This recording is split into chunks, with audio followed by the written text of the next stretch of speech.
suis Andy Poiron, entrepreneur et amoureux de sport. Je suis le propriétaire de Away, un centre de coaching hybride à 360 sur Dijon, et également consultant où j'aide les coachs sportifs et les propriétaires de studios, de box CrossFit et de clubs de fitness à développer leur entreprise. Le fitness est une passion et c'est aussi un business. Dans ce podcast, le business du fitness, je vais à la rencontre de personnes ordinaires qui vous partagent leur expérience extraordinaire. Au programme, on parle de leur parcours, de comment elles en sont arrivées là, et également de leurs difficultés, de leurs succès et de tous les éléments qui peuvent vous donner des idées pour votre propre entreprise. Se nourrir des autres est l'un des moyens les plus simples d'accélérer son propre parcours personnel. Donc faites-vous plaisir, écoutez, prenez des notes, laissez-vous inspirer et très bonne écoute.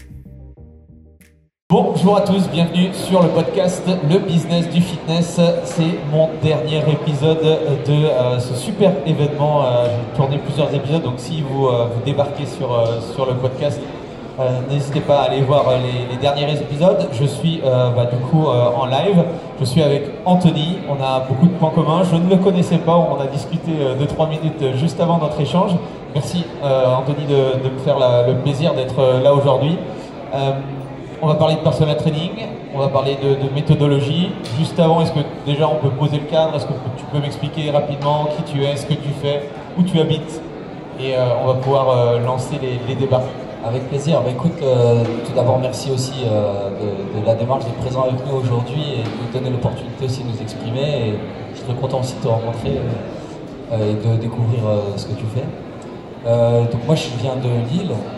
Je suis de formation préparateur physique, j'ai bossé dans le sport de haut niveau pendant quelques temps. Et il y a maintenant plus de 8 ans, j'ai créé ma structure, donc un studio de personal training qui est basé sur la métropole lilloise, dans lequel on propose de l'accompagnement personnalisé. Donc la particularité c'est que c'est du coaching personnalisé, du personal training, mais on se regroupe avec 4 coachs pour 4 participants pour un coach, avec la démarche d'évaluation et de suivi personnalisé. En parallèle, j'ai créé maintenant il y a un peu plus d'1 an un organisme de formation qui s'appelle Lift Formation, qui a pour ambition de travailler sur la montée en compétences des personal trainers au sein des clubs, des coachs sur la dimension personal training particulièrement, en leur mettant à disposition aussi des outils qui leur permettent aussi de gagner en efficience sur toute la partie non visible de l'iceberg, donc la programmation, etc. Donc c'est gagner en efficacité là-dessus, parce que c'est en termes de productivité et de rentabilité, ça va être aussi important. Et en même temps, ça va aussi transparaître sur la qualité de la prestation qu'on va délivrer, donc sur la fidélisation de nos clients aussi, etc. etc. Et en parallèle de cette montée en compétences de l'équipe, je travaille en co-construction avec le club et avec le staff. J'essaye autant que possible d'intégrer aussi le staff dans la démarche, parce que je pense que c'est important pour maximiser leur adhésion à la démarche. On essaie de co-construire la méthode de fonctionnement de la prestation de personal training au sein du club. Excellent. Alors, si on était dans un épisode de podcast avec interview, je te poserais des questions sur le club, mais là, c'est pas l'objet. J'aimerais juste revenir du coup sur ce que tu fais avec Lift Formation. C'était quoi la démarche justement en te disant, tiens, il y a peut-être une opportunité de marché, ça pourrait peut-être intéresser d'autres professionnels, d'autres coachs à formaliser quelque chose au niveau méthodologie. Moi, j'ai passé mon BE il y a en 2000, donc ça date un peu. Il y avait des choses hyper intéressantes sur l'entraînement. Après, je me suis beaucoup formé à l'étranger sur l'entraînement fonctionnel. Aujourd'hui, en 2024, tout le monde connaît l'entraînement fonctionnel ou autre, mais à l'époque, c'était un petit peu tout nouveau. Voilà, qu'est-ce que tu t'es dit? Est-ce que tu as vu d'autres coachs, tu as discuté avec d'autres coachs, et c'est venu comment cette voilà. Alors en fait c'est plutôt via ma casquette de gérant de club. J'appartiens donc ici au réseau Fit. J'étais dans un autre réseau aussi. Et sur les échanges avec les autres gérants en fait qui ont fait émerger l'idée et le besoin parce que étant moi sur un format personal training et en ayant échangé avec des gérants de clubs plutôt généralistes qui finalement intègrent cette prestation de personal training dans leur club mais souvent se retrouvent confrontés à des problématiques de structuration de l'offre et de malheureusement au niveau de compétences des équipes pour certains ils rencontrent beaucoup de difficultés dans le recrutement. Ils misent sur des profils où humainement ils pensent que ça peut matcher, c'est-à-dire qu'ils vont avoir un savoir-être, etc. Mais le savoir-faire n'est pas toujours au rendez-vous. C'est là où tu interviens avec davantage de structure. C'est ça. Quoi.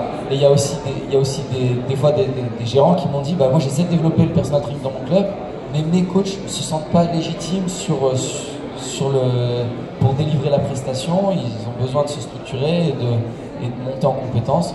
Voilà, c'est ces différents échanges qui m'ont amené là-dessus et en prenant un peu de recul, je me suis dit tiens, je commence à avoir le recul, le parcours et le retour d'expérience qui me rend, je pense, légitime pour pouvoir intervenir sur cette dimension.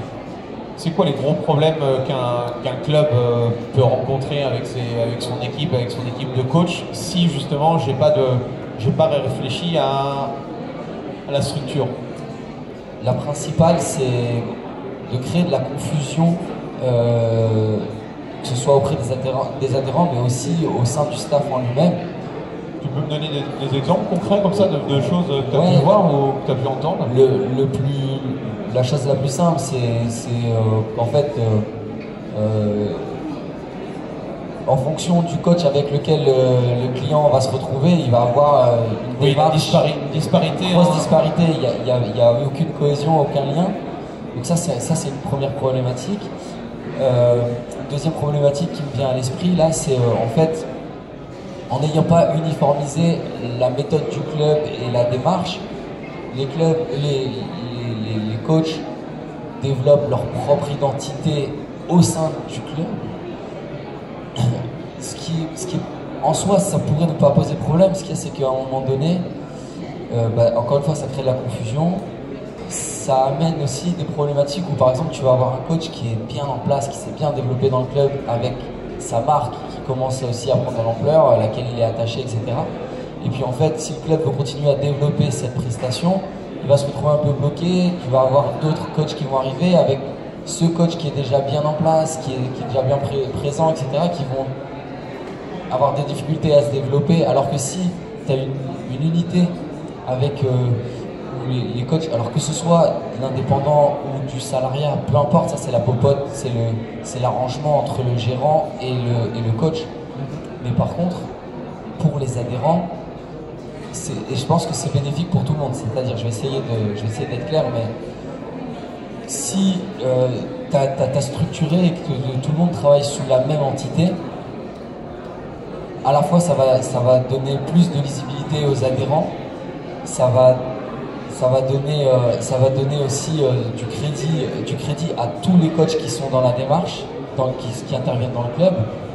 Et de l'autre côté, à l'inverse, donc tu vas avoir le club qui va communiquer pour les coachs aussi, donc les coachs vont bénéficier de la communication du club. Donc quand les coachs reversent un loyer au club pour pouvoir exploiter et délivrer leur prestation de personal training dans le club, et ce loyer il est justifié aussi par la communication qui est réalisée par le club pour les aider à développer la prestation.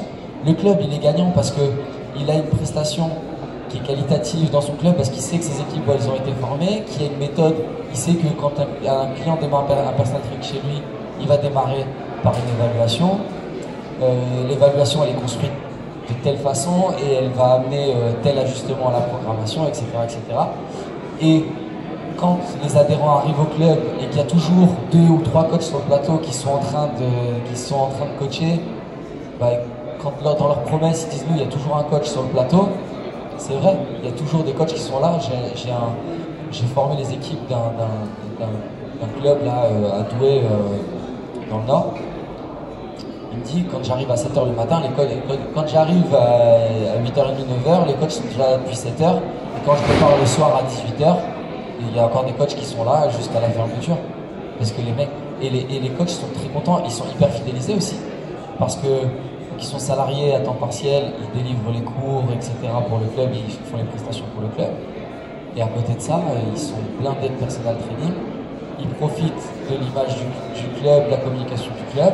Ils sont à belle rémunération. Souvent plus que ce que leur procure leur CDI. Hein. Bien sûr, bien sûr. Et en fait, c'est gagnant-gagnant.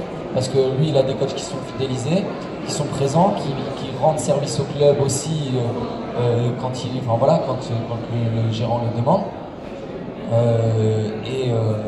Voilà, on est dans une spirale positive. Ce qu'il faut, c'est juste bien structurer ça. Parce que là, tu vois, pour avoir échangé avec différents gérants aujourd'hui et hier, je me rends bien compte que à contrario, quand tu vois, c'est fait un peu de façon anarchique, on se retrouve face à des problèmes. Et ce cercle vertueux, il ne fonctionne pas.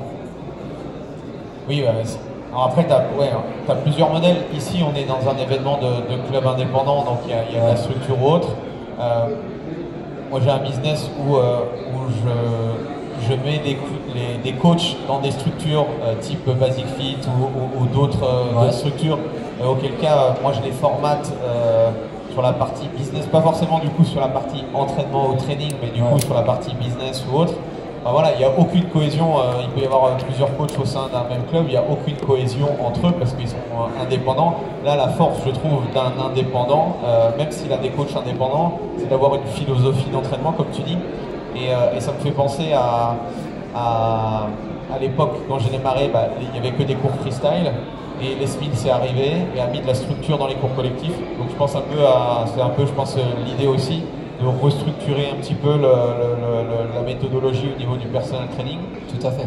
La difficulté, ça doit être, parce que le personal training c'est hyper large en termes de choses, et j'aimerais qu'on rentre un peu dans la méthodologie, parce que, comme je vous le disais, je ne connaissais pas Anthony, en tout cas voilà, j'ai regardé un petit peu son travail avant notre émission, mais donc il va m'expliquer. Qu'est-ce que tu entends par méthodologie? Est-ce que tu peux nous donner des axes un petit peu sur ce sur quoi tu travailles avec les coachs justement? Alors, la méthodologie, elle va être un peu transversale c'est un travail vraiment, comme je disais, de co-construction avec à la fois le gérant qui a une vision, des valeurs qu'il essaye de rendre communes avec son équipe. Ouais, donc il y a une partie standard et une partie personnalisation pour correspondre à l'identité du club. Exactement, c'est tout à fait ça. Okay. En fait, sur la partie standard, ça va être vraiment les fondamentaux de l'entraînement. On revient sur des choses qui normalement sont vues dans les formations initiales. Mais bon, c'est soit des rappels, soit on approfondit ou on éclaircit certains points. Okay. Donc ça, c'est la partie un peu standard. Et après, il y a la partie flexible. Là, je vais m'adapter au club. À titre d'exemple, j'ai travaillé avec un club qui délivre des prestations de coaching avec 2 adhérents sur du format 30 minutes avec de l'EMS, et en parallèle un club où c'est le club dont je parlais juste avant, où les coachs sont indépendants, donc l'autre ils sont salariés, c'est des formats 30 minutes, etc. Là ce sont des coachs indépendants, ce sont des séances d'1 heure, voilà. Et pour un, à chaque fois que le client va venir, il va tomber sur un coach différent. Pour l'autre, c'est toujours le même coach, et pour un, ça va être une fréquence avec 2 séances coachées par semaine. Pour l'autre, ils font les cours co et le plateau dans le club, et ils voient leur personal trainer une fois toutes les 2 semaines. Voilà. Et donc concevoir la méthode, ça va être essayer de dire, ok, d'un côté, on a les concepts d'entraînement qu'on connaît, qu'on revisite ensemble pendant la formation. De l'autre côté, on a les contraintes organisationnelles du club. Comment la réflexion, elle est essentiellement sur comment j'aligne tout ça pour que je puisse garantir une qualité de prestation la plus élevée possible auprès de l'adhérent, garantir qu'il puisse obtenir le plus de résultats possible. Tout en matchant en fait avec les contraintes et l'offre du club. Oui, parce qu'après, de toute façon, côté un outil de MS, que tu aies une haltère, une machine guidée, la structure, je suppose, de la méthodologie est la même. Après, ça peut être du 30 minutes, comme tu dis, ça peut être du 45, ça peut être du 1 heure, c'est modulable. Ouais, tout à fait. Et quand c'est du 30 minutes, eh bien, dans la formation, je vais essayer de donner des pistes et des tips au coach sur comment j'optimise ma séance si j'ai 30 minutes avec l'adhérent. Qu'est-ce que je fais?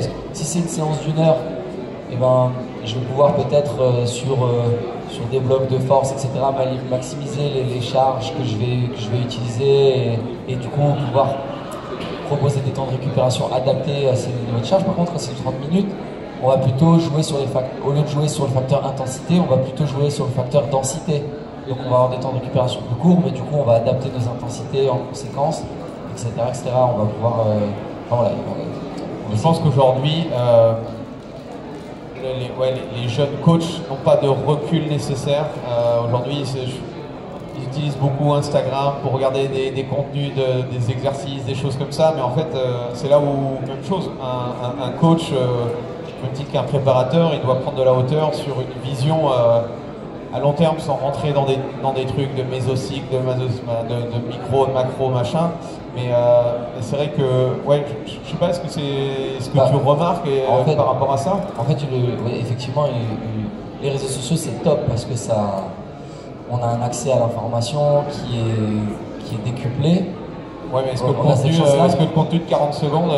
En fait, la problématique, c'est que tout est hors contexte. Il n'y a aucune contextualisation à quoi que ce soit. Et donc, un exercice qui pourrait être un super exercice, sorti de son contexte, utilisé dans le mauvais contexte, il ne sert à rien. Et toute la difficulté pour les jeunes coachs, elle est là, je pense. C'est qu'on est bombardé d'informations et il faut savoir prendre cette hauteur pour savoir si c'est bon ou pas. Alors ça passe par la pratique, ça passe par le fait d'expérimenter les choses sur soi, de s'entraîner aussi, prendre le temps de s'entraîner. C'est pas toujours évident, mais c'est... Non mais tu vois, un coach qui s'entraîne pas, c'est compliqué. C'est un problème, c'est un vrai problème. Ouais. Mais tu vois, je parlais tout à l'heure de la programmation, de la planification. Tu vois, tu as évoqué les notions de mésocycle, macrocycle et tout. Il y en a beaucoup qui diront que, tu vois, pousser cette dimension planification, c'est pas forcément utile dans la remise en forme. Moi, à travers la formation, j'essaie de leur montrer que ça peut être utile pour plusieurs raisons. La planification dans le sport de haut niveau, on l'utilise pour éviter le surentraînement parce qu'il y a de l'entraînement tous les jours, parfois en bi-quotidien, etc. Mais je reste convaincu que dans la remise en forme, quelqu'un qui fait 2 ou 3 séances de remise en forme par semaine, quand il n'a jamais pratiqué avant, eh bien, ça équivaut chez le sportif de haut niveau aux 5 séances par semaine. Et en plus de ça, à côté, en parallèle, il doit gérer le stress lié à son travail. Peut-être qu'il a des enfants en bas âge qui ne dorment pas correctement. Peut-être qu'il voyage pour son boulot, etc. Qu'il a du jet lag, etc.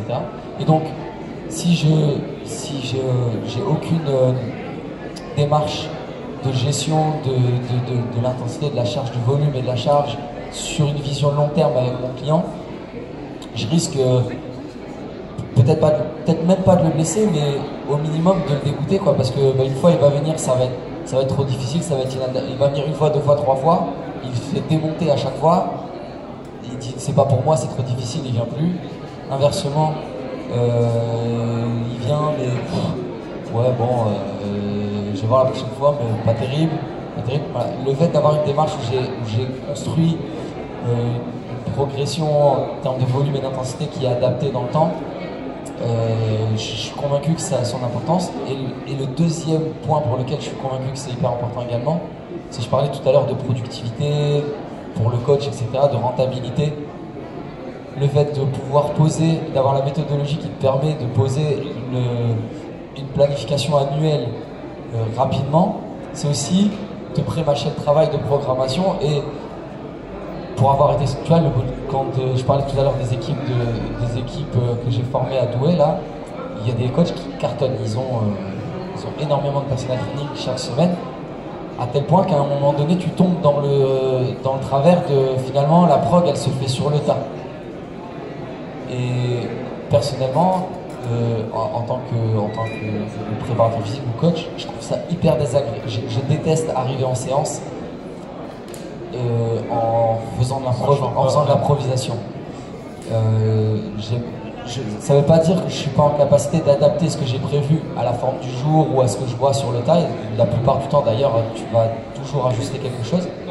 Mais avoir un cadre et un fil conducteur et une démarche qui soit construite et cohérente, c'est important pour toi. Et en plus, mentalement, ça te décharge énormément parce que tu n'es pas là à dire « j'ai pas préparé la séance de Michel cet après-midi, qu'est-ce que je vais lui faire, etc. » Tu es serein parce que tu sais où tu vas.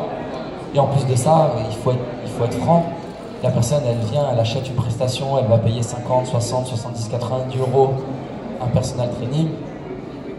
Elle le sent quand il y a la personne, les gens sont pas bêtes, ils ressentent quand il y a une démarche cohérente dans l'approche ou pas, quoi. Il y a l'humain qui peut masquer un peu ça. Si tu as vraiment un très bon contact humain, ça peut le masquer un peu. Mais ça se fait vite démasquer, quoi. Bah, oui. Après, il y a l'évaluation aussi, je pense, qui est intéressante. Tu attaques, enfin, tu reviens dessus. Comment ouais. La démarche d'évaluation, je l'aborde en trois dimensions. La partie évaluation de la composition corporelle. Ce qui est chouette, c'est qu'il y a de plus en plus de clubs qui sont équipés de balances à impédance métrie. Donc on retravaille sur la lecture d'un bilan d'impédance-métrie parce que pareil, ça c'est un retour que j'ai des gérants. Le même rapport, je le donne à 3 coachs, il y a une lecture différente par les 3. Il n'y en a pas un qui me donne la même lecture du bilan. Donc ça pareil, on parlait tout à l'heure de cohérence, bah, c'est important. Ça c'est la première dimension. La deuxième dimension, c'est une analyse qualitative du mouvement. C'est-à-dire que savoir combien les capacités cardio-respiratoires, combien je suis capable de porter, combien je suis capable de courir, etc. C'est important et on le fait. Mais je pense qu'en amont, la partie qualitative, elle est importante. C'est-à-dire, est-ce que mon client, il est en mesure de réaliser un squat correctement? Est-ce qu'il est en mesure de lui soulever une charge au-dessus de la tête correctement? Donc, je leur mets à disposition un système d'évaluation qui est très simple à mettre en place, qui s'intègre très bien dans les séances, que j'utilise moi avec mes équipes, et qui permet après derrière de faciliter, je parle toujours d'efficience dans la programmation, etc. L'idée c'est de ne pas faire une évaluation pour faire une évaluation, mais derrière de pouvoir facilement implémenter et ajuster la programmation